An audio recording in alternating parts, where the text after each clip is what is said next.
Сәлеметсіздер ме балалар? Ана тіл сабағы 35-ші сабақ. Бүгінгі тақырыбымыз сөйлеу әдебі.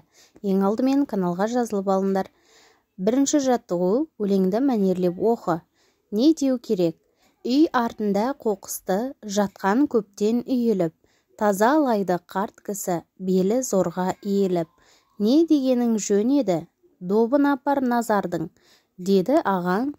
Бармадың, тапжылмадың орныңнан, аға тілін алмадың, сен қай сөзді айтпадың? Осы келген бетіңде допты қудың жарыстың, көшенің сол шетінде кезікті бір танысың, ұмыттың сен не деуді? Әнуарбек Дүйсенбиев, өлеңдегі сұрақтарға жауап бер. Бірінші қатарда бізде үлкен кісі қоқыс жинап жатқанда кішкене көмектесіп жіберуге болар еді, я? Екінші: добын апар назардың, деді ағаң. Бармадың дегенде ағаның айтқанын істеп, добын апарып беру керек еді.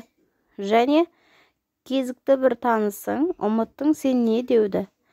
Сәлем деп амандасу керек еді, я? Таныс адамды көргенде, үлкен адамды көргенде осылай амандасып жүру керек екен. Жақсы, келесі сұрақ: әдепті бала қандай болады?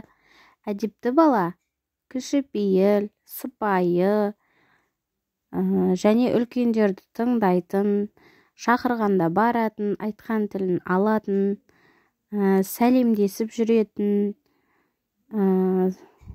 Жалпы әдепті бала дегеніміз, әдепті балаға көптеген мысалдар жатады. Солардың бірнешеуін айтып өттік, балалар. Сендер өз ойларыңмен әдепті бала деген қандай бала? Өздерің айтып көріңдер. Екінші жаттығу: өлеңді қатесін түзеп жаз. Әр қашан озба әдептен, әдеппен сөйлеп әдеттен.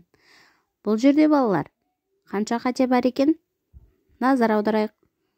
Әр қашан дегенде бізде ғ әрпі емес, қ әрпі жазылады, балалар. Бұл жерде осы әріп қате болып тұр екен. Сол әріпті түзулеп жазамыз.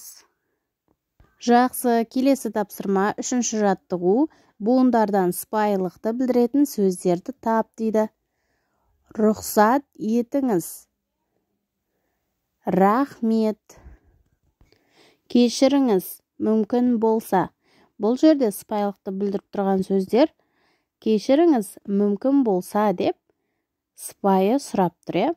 Жақсы, келесі төртінші жаттығу: көп нүктенің орнына ізеттілікті білдіретін сөздерді тауып жаз. Мына кітапты алсам бола ма? Мына кітапты оқысам бола ма? Деген сияқты сөздерді жазсақ болады. Жақсы балалар, каналға жазылып алыңдар. Сау болыңдар.